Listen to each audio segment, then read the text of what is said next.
ગુજરાતી વાર્તા સાથીની જરૂર। વિજયનગરમાં બ્રહ્મદત્ત નામનો એક બ્રાહ્મણ પુત્ર રહેતો હતો।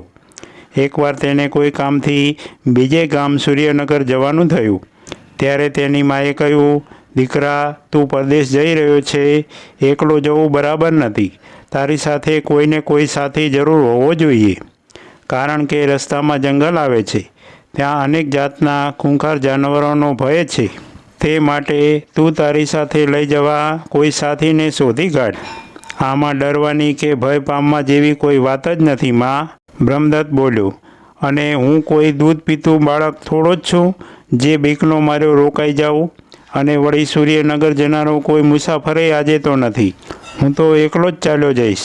આમ કહીને બ્રહ્મદત્ત જવા લાગ્યો તો માએ તેને રોક્યો અને જલ્દીથી દોડીને પાસેના તળાવમાંથી એક કરચલો પકડી લાવી।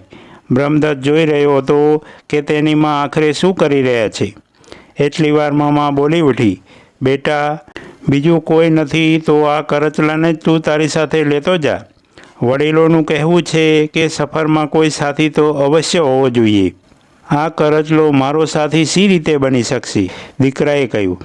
હા બેટા, સમય આવે આ કરચલો તારું રક્ષણ કરશે, માએ તેને સમજાવતા કહ્યું।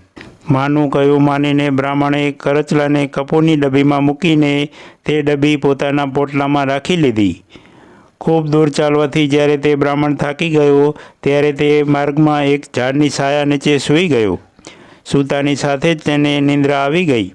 થોડીવાર પછી તે ઝાડની બખોલમાંથી એક સાપ બહાર નીકળ્યો।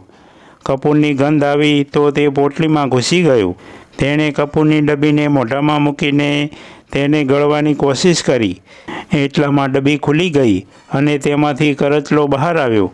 આ કરચલાએ પોતાના કાંટાળા પંજાથી સાપને મારી નાખ્યો। બ્રાહ્મણ જ્યારે ઊંઘમાંથી જાગ્યો ત્યારે તેણે ડબ્બીની પાસે જ મરેલા સાપને જોયો તો ખૂબ જ આશ્ચર્ય પામ્યો। મનોમન તે સમજી ગયો કે કરચલાએ જ આ સાપને માર્યો છે અને તેનો જીવ બચાવ્યો છે। આ જોઈને તે મનમાં વિચારવા લાગ્યો કે મારી માએ સાચું જ કહ્યું છે કે સફરમાં કોઈ સાથી જરૂરથી રાખવો જોઈએ।